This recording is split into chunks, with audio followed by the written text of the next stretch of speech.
Welcome back. There is a live look outside from the Oregon coast. That's our Inn at Spanish Head Resort Hotel camera in Lincoln City. Thanks for watching Afternoon Live. When we face grief, failure, or betrayal, our instincts are often to judge ourselves or worry about others judging us. But what if one small shift could transform the way that we navigate the pain? Here to share what that looks like, we welcome back host of the Soul Talks podcast and author of He's Not Coming Back, Theresa Bruno. It's so great to see you. Hi, Hannah. It's so great to see you on a Friday afternoon. This is a great topic. Yes, but I have to say before we start, I'm in love with your pink sneak. Thank you, my friend. Friday pink sneakers. Okay, so we got to talk about. Yes, let's talk about judgment. We got to talk about that judgment that we really often place on ourselves, right? We're really hard on ourselves. You know, you're exactly right, and that's kind of the twist. That's kind of the key, Hannah. You know, a lot of times we kind of look at others who might be gossipy about us or might have said something bad about us, or we kind of are sneaky and gossipy about others. The trick is usually it's because we're being so hard on ourselves. And one of the, I think, gifts that I learned along the way, and it has just been so powerful for me, is that when we begin to be more compassionate toward ourselves, when we're going through the toughest of times, even when we feel the world judging us, and I've certainly been there in a couple of times and places, but when we look at ourselves and go, you know what, I'm doing the best I can. And the question that I think is the shapeshifter in judgment is, what am I learning from this? What is this teaching me? Instead of beating ourselves up or, you know, getting real judgy about those outside of us, just going, you know, what am I learning from this? And it just kind of stills the moment. And I really love if after that question, you can look at yourself and just give yourself a lot of grace for wherever you are. Because a lot of times we do say, why me? Why am I stuck here? How did I not see this coming? And that kind of locks you into the pain, right? Locks you in the pain and it locks you in shame, and there's just no good that comes of it. I've done it to myself, so I can tell you from experience, it's a bad move. And so staying in shame or isolation or judging yourself doesn't help you walk out. What really helps you walk out is to be gentle with yourself and just say, okay, this is rough, this is horrible, but what do I learn from it?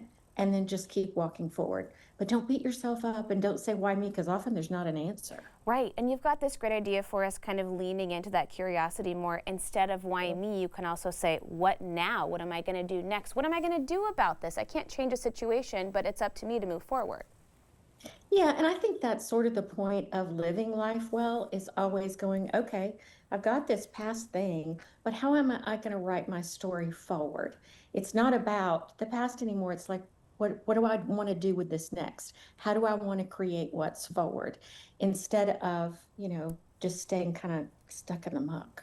Is it hard to remind yourself when you're really going through it to lean into that curiosity and kind of steer away from the judgment? Because it does feel like when you're in those darkest moments, it's hard to train your brain the right way.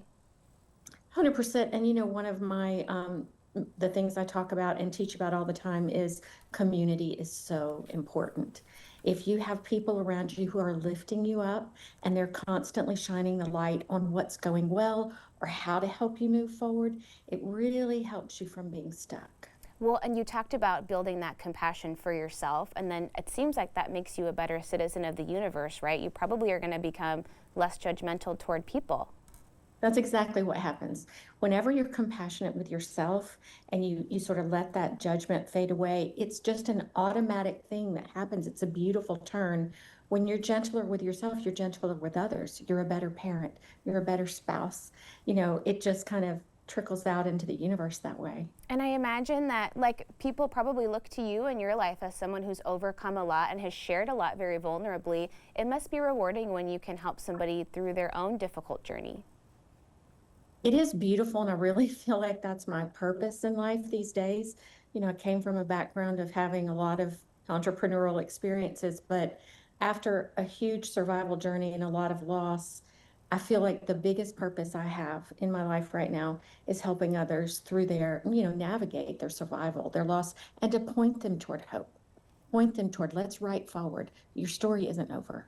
And it is a journey, right? I'm sure you have to check yourself every once in a while of, hey, those inner thoughts aren't being very nice to me today.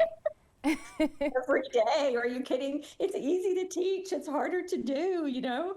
I had a gossipy situation happen that hurt me this week with a girlfriend, and I really had to put myself in check and go, okay, what are you learning from this? You know, what do you need to know from this?